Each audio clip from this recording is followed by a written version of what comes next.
a Jorge del Canto, que es asesor y director de inversiones en Merisa Patrimonios. Muy buenas tardes, Jorge. Hola, muy buenas tardes, Sergio.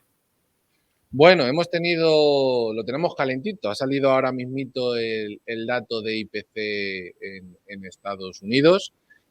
Ha sorprendido porque el mercado estaba esperando que saliera si no me equivoco, un 5% y ha salido un 4,9%.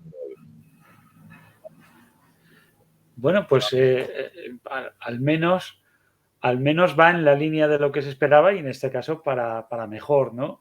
Nos queda saber la más importante, nos queda saber si se ha cumplido esa expectativa de que disminuya la inflación subyacente también en la misma medida, tal y como se preveía en el mercado, y esto pues puede estar poniéndole ya una fecha de final y un techo a esa subida de tipos de interés. Ya observamos un cambio de mensaje por parte del presidente de la Reserva Federal hace unos días, tras la última subida de tipos de interés, en el que había cambiado, si recordamos rápidamente la evolución de los últimos meses, había pasado en el mes de marzo a hablar de subir lo que fuera necesario, causar el dolor que causase, a después cambiar un mes más tarde, decir habrá una subida de tipos adicional, y en el último decir que ya no anunciar, ya no hay un anuncio de una subida adicional, sino que iría viendo los datos en cada momento, justo antes de tomar la decisión, para aportar o bien para mantenerlos o bien para aumentarlos. Con lo cual, lo que sí podemos empezar a concluir es que si efectivamente la inflación, que es el principal objetivo que está teniendo la Reserva Federal, igual que otros bancos centrales, a controlar, si efectivamente se empieza a doblegar y se empieza a estabilizar, si tenemos en cuenta además que la fortaleza de la economía norteamericana no se está viendo muy debilitada por este motivo, pues tal vez empecemos a ver el final de la subida de tipos de interés. En ese sentido, también hay unas declaraciones que hemos conocido hoy de John Williams, el presidente de la Fed de Nueva York, diciendo que también van a prestar una especial atención a los cambios en las condiciones de los préstamos, ya no tanto en esa subida de precios, para establecer ese final de subida de tipos de interés. Con lo cual, o bien esta subida del mes de mayo ha sido la última de este ciclo, o bien está muy próximo. Ya no podemos esperar grandes subidas de tipos de interés en Estados Unidos. Y por lo tanto, eso nos ayuda a tomar decisiones principalmente en el foco de la renta fija, y también podemos empezar a dejar de ver un foco de tensión en los precios de los bonos de cara a observar otros activos, otros grupos de inversión, como puede ser la renta variable. Me parece interesante el que podamos ponerle techo a esta escalada de tipos de interés que empezamos a vivir hace algo más de un año. Pero fíjate, yo lo que sí que he visto estos días, coincido lo que dices tú de Estados Unidos en esas declaraciones, que más o menos también es lo que dijo el otro día Powell, pero las declaraciones que hemos visto desde el lunes de distintos miembros del Banco Central aquí en Europa es que todavía piensan que van a subir los tipos. No, no sé, lo que no han hablado tampoco es hasta qué máximo, ¿no? Porque aquí a veces me fallan. Hasta julio, no sé si nos queda junio y julio reuniones del Banco Central para que haya subidas, porque no sé cómo lo verás desde Merisa, no sé cómo lo veis. Posiblemente, yo creo que en el verano, incluso aunque en Europa se sigan subiendo tipos, yo creo que en verano ni los van a tocar. Van a decir, nos vamos de vacaciones, vamos a ver cómo la gente pasa bien su verano, incluso ellos mismos, porque claro, ellos han trabajado tanto que necesitan relajarse, y ya de cara a septiembre-octubre vemos si se han roto muchas cosas o no se ha roto nada. Bueno, efectivamente, hemos hablado de Estados Unidos y ahora estamos hablando de Europa. Y aunque muchas veces existe una tendencia generalizada a establecer que lo que haga uno lo tiene que hacer el otro, etcétera, pero las realidades son muy distintas, muy diferentes. Empezando por cuál fue el motor de la inflación en ambos sitios, ¿no? En el caso de Estados Unidos era un problema de demanda y en Europa era más un problema de oferta, aunque eso también ha girado, ¿eh? En el último año ya no es tanta esa escasez de oferta como también una fortaleza de la demanda. Pero bueno, el origen de la inflación es distinto, las medidas son distintas, el momento en el que se actuó es distinto y además no es por nada, pero es que menudo papelón tiene el Banco Central Europeo porque es que tiene que torear con una falta de concordancia tremenda porque mientras el Banco Central Europeo le tienes intentando modificar la política monetaria de forma restrictiva, se encuentra con políticas fiscales que son expansivas y encima no son uniformes.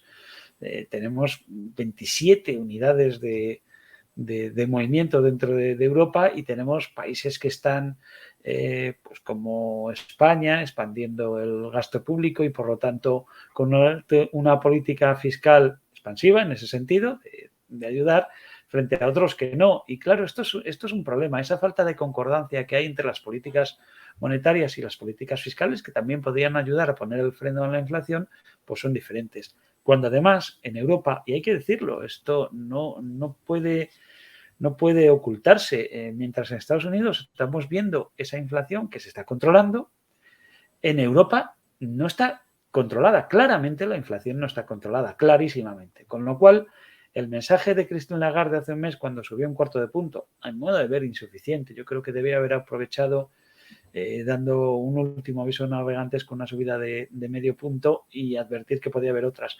Pero al dejarla en medio punto, en un cuarto de punto, yo creo que deja muy claro el mensaje que después afirmaba, que es que habrá más subidas de tipos de interés. Y es que creo que no le queda más remedio porque hasta que no esté claramente controlada la inflación, y hay que recordar que el único objetivo que tiene el Banco Central Europeo, el único mandato que tiene es controlar la inflación, es el control de precios, la estabilidad de precios. No es como Estados Unidos, que hay dos objetivos por parte del Banco Central. Uno es inflación, pero el otro es crecimiento. En Europa es solamente inflación. Y si nos encontramos con que además lucha no solo contra la inflación, sino contra políticas fiscales que son inflacionistas, pues no le queda otra que seguir subiendo tipos de interés. ¿Hasta cuándo? Yo creo y mantengo mi mensaje de que hasta que no se vea que se controla la inflación, no habrá un parón de subida de este tipos de interés. Y lo único que puede acelerar este proceso y cambiar las tornas y cambiar esa estrategia por parte del Banco Central Europeo es la aparición de una recesión. Sin ese ingrediente encima de la mesa, va a seguir habiendo subidas de tipos de interés en Europa. El ritmo, no sé si será a base de un cuarto de punto o no, lo importante es el techo. Yo no creo que esté muy lejos, pero creo que está todavía más lejos de lo que está en Estados Unidos. Yo creo que a Europa perfectamente le pueden quedar 3/4 de punto, cuando no un punto, para alcanzar esa tasa terminal por parte del Banco Central Europeo. Dentro de lo que decías y de esa incoherencia, ¿no?, entre lo que quiere hacer el Banco Central Europeo y lo que están haciendo varios países, ¿no?, porque también estos miembros del Banco Central estaban diciendo que van a seguir adelante apostando fuerte por esa reducción del balance del Banco Central Europeo. Pero claro, luego llega el fin de semana, como nosotros vamos a tener, en pocas semanas, nuevamente elecciones municipales, etcétera. Bueno, pues vemos cómo el gobierno eleva otra vez o va a pretender elevar el gasto público. Entonces, llega un punto en que dices, no es solamente incoherencia, es incoherencia máxima, que esto al final, ese balance, ¿cómo van a pretender reducirlo? Si al final viene algo mal dado, va a haber otra vez por parte del Banco Central, va a volver a tener que comprar deuda de los países, no sé si al final van a ser los de siempre, España, Italia, Grecia. Bueno, aquí efectivamente, y esto no sé, son estas contradicciones, estas paradojas que nos encontramos constantemente, ¿no? Cuando se supone que al menos en Europa, que en lo único que estamos en este marco de la Unión Europea y del Banco Central Europeo, que es en lo económico, prácticamente nada más hay acuerdos, pero fíjate, en lo económico ni siquiera en política fiscal, ¿no? Pues al menos deberían remar todos en el mismo sentido y no es así. Pero bueno, aquí avanzamos siempre a lo de siempre, ¿no? El tema de la deuda, comprar deuda, no comprarla, aumentar balance, reducirlo. Claro, el Banco Central Europeo tiene como herramientas de política monetaria los tipos de interés, subirlos directamente, que esto impacta de una forma clara y directa restringiendo las facilidades de crédito, el coste del dinero, y la otra es retirar dinero. ¿Cómo? Vendiendo, adelgazando su balance, vendiendo bonos o no refinanciando aquellos que van venciendo, que es lo que va a hacer a partir del 1 de junio el Banco Central Europeo. Eso restringe la oferta monetaria, endurece el acceso al crédito, porque hay menos dinero circulando y menos dinero a disposición del sistema para poderlo ofrecer al crédito, y eso también pues, es una lucha contra la inflación. Y al mismo tiempo nos encontramos con dos cuestiones. Las políticas fiscales expansivas, como he dicho antes, y el déficit. Ese déficit público, que es que hablamos de él, siempre nos hemos escuchado lo de luchan contra el déficit público, etcétera, etcétera, etcétera, pero nadie parece hacerlo, porque yo estoy viendo ahora, tengo delante una imagen del déficit público que hemos tenido en el 2001, 22 y proyecciones para el 23, 24 y 25, Estados Unidos, Eurozona, varios países de la Eurozona, países emergentes, y en todos es negativo, es decir, en todos hay déficit. Mientras no haya, mientras el déficit, la única forma de cubrirlo es con financiación, es con créditos, con más emisión de deuda. Mientras no se controle el déficit, mientras no se elimine el déficit entre lo que ingresa y gasta un Estado, un gobierno, no es posible reducir la deuda a nivel general. Podemos vivir ciclos de esto del Banco Central Europeo, ahora vendo, pero los países van a seguir emitiendo y van a tener que seguir colocando. Y esto del déficit, además, me llama mucho la atención porque yo veo ahora esta imagen de las últimas previsiones, siempre nos ponen déficit, que es más alto que el del año anterior, pero cuando nos enseñan las proyecciones para los años siguientes siempre va en descenso. Pero yo me cojo los datos de hace un año, 2 años, los tengo guardados desde hace 11 años y siempre sucede lo mismo. Te dicen que va a ir reduciéndose hasta un nivel, pero es falso, siempre va aumentando, nunca se reduce.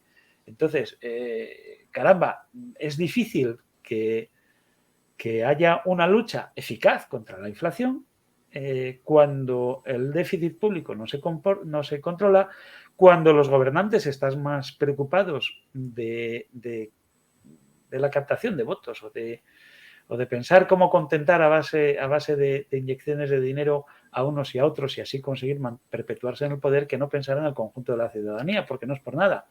Todo este déficit, este incremento de deuda, lo acabamos pagando más caro después en el futuro. O sea, no podemos estar constantemente, un gobierno que debe tener miras más allá de lo que pase mañana, no debería estar pensando en el corto plazo y pensar más a largo plazo. Porque es que si no, los contribuyentes vamos a soñar con que todos los años haya elecciones o algo parecido, porque es cuando se hacen cosas. Te voy a hacer como dos preguntas, ¿vale? Estamos hablando de déficit y a mí me hace mucha gracia, lo decía en la primera parte del programa. Nuevamente, es como el día de la marmota. Ahora otra vez en Estados Unidos el problema del default, ¿no? Yo esto lo llevo escuchando ya casi antes de Donald Trump, ¿no? Todos los años llegan estas fechas, Estados Unidos va a entrar en default, cuando son los demócratas, cuando son los republicanos, digo, esto tiene que terminar algún año, porque es que siempre hablan, además, ves también compañeros nuestros, es que Estados Unidos va a entrar en default, y ya llega un punto donde dices, a ver, vamos a ver, los republicanos, que son ahora, digamos, los malos, ¿no? Vamos a ponerlo de malos entre comillas, no van a dejar que Estados Unidos entre en default, por muy malos que sean, y si fuese al revés, los que gobiernan son los republicanos y los que están al otro lado son los demócratas, tampoco lo van a hacer, al final será un tira y afloja. El problema aquí es, como tú muy bien dices, vale, un tira y afloja, llegan a un acuerdo, pero el año que viene van a estar en la misma situación y esto al final va a perjudicar a todo Estados Unidos, etcétera. Esta sería, pues, cómo lo ves tú. Y luego, por otro lado, viendo este déficit que va a tener, por ejemplo, España, etcétera, tenemos que entender que, por ejemplo, España, la prima o lo que paga por esa deuda es más alto que Alemania o que en Estados Unidos. Bueno, quizás con Estados Unidos no tanto, porque allí han subido más los tipos de interés. Desde vosotros, cuando asesoráis, estáis diciendo a la gente, oye, la deuda española es interesante, que encima lo estamos viendo porque la gente lo está viendo en los periódicos, porque es de lo que se habla todos los días. La de 6 meses creo que llegó al 3,21 el otro día, el lunes, si no recuerdo mal, o vosotros preferís iros a Alemania, Estados Unidos, que dentro de lo que cabe es más seguro que pague. Bueno, empezando por la primera pregunta, el tema del Quedan default. 5 minutos, que luego a veces te corto así porque luego a veces nos falta tiempo. Rápidamente, el tema del default, efectivamente, es una guerra. A mí me gustaría que definieran incumplimiento, ¿no? El default, la falta de pago, porque solamente lo establecemos cuando no paga, que eso es lo que pasaría si no llegan a un acuerdo al que yo creo que sin lugar a dudas van a llegar. Ya hemos visto este juego tantas veces que, bueno, sería sorprendente, ¿no? Sería lo del cuento de Pedro y el lobo, que al final viene el lobo, pero no creo que venga el lobo. Sin embargo, default es cada vez que yo para pagarte a ti imprimo nuevos billetes para dártelos. Te estoy engañando. No es lo mismo prestar a un gobierno que tiene un déficit y un techo de deuda que a otro que tiene otro techo de deuda. Uno se cuestiona para qué sirve el techo de deuda. Si estableces un techo de deuda y lo incumples y se vuelve a aumentar y lo incumples y se vuelve a aumentar y así en una espiral. Con lo cual, default, Estados Unidos, como muchos países, lo llevan haciendo desde hace décadas de forma recurrente y consistente. En este caso, el dejar de pagar no creo que lo lleguemos a ver en Estados Unidos. Será otra amenaza, es un medio de negociación política y así lo van a utilizar. Y respecto al tema de los tipos de interés, si preferimos deuda española, europea, bueno, de entrada, con carácter general, si el ahorrador con el que hablamos, el inversor con el que hablamos, no tiene intereses fuera de nuestras fronteras y se preocupa de su ahorro, su jubilación futura, preferimos invertir en nuestra divisa, eliminar ese riesgo. Invertir en Estados Unidos, que tiene una tasa más elevada, si queremos hacerlo sin riesgo de divisa, al final hay que hacer una cobertura de divisa y al final eso nos iguala las tasas de interés, porque el swap, que es el instrumento que se utiliza para hacer esas coberturas, pues al final lo que hace es cambiar un tipo de cambio de divisa por un tipo de cambio de interés y eso es al final prácticamente la prima que tiene ese seguro se come la rentabilidad hasta igualarla prácticamente con la europea. Y dentro de Europa, a mí me gusta la deuda de cualquier país que esté respaldada por el Banco Central Europeo. Y que esté en grado de inversión. Y eso ahora mismo no me excluye ni siquiera a Grecia. Con lo cual, yo prefiero aquella deuda en este momento que a plazos amplios me empiece a dar rentabilidades en las que yo pueda estar bastante seguro de que vamos a superar inflación media para ese periodo. Me explico. La inflación ahora puede estar en el 5,5%, pero es razonable pensar que en el conjunto de los próximos 10 años, seguro, con bastante grado de seguridad, va a estar por debajo del 3,5% de media, ¿no? Habrá años que esté más, años que esté mucho menos. Con lo cual, rentabilidades que estén por encima del 3,5% en un bono, es decir, al precio que la pagamos, el bono que recibimos, el cupón que recibimos, equivale a más del 3,5%, a un 4 o un 4,10%, pues a mí me resulta atractivo, porque al final vamos a ingresar más de lo que es el coste del dinero por el paso del tiempo. Y en ese sentido, a mí me parece que invertir en renta soberana europea en grado de inversión, países como Italia, España, Grecia, Portugal la tiene más baja que nosotros, me parece muy interesante, siempre y cuando, insisto, tengamos rentabilidades, cupones que en este momento son así, por encima del 3,5%, es para empezar a aumentar esa duración y buscar atrapar esa rentabilidad a plazos largos. Pues como siempre es un placer recordar Jorge del Canto, asesor y director de inversiones en Merisa Patrimonios. Nos vemos en 15 días. Así será, eso espero. Pues hoy terminamos aquí Área Financiera. Espero que os haya gustado el programa. Nos vemos y nos escuchamos mañana.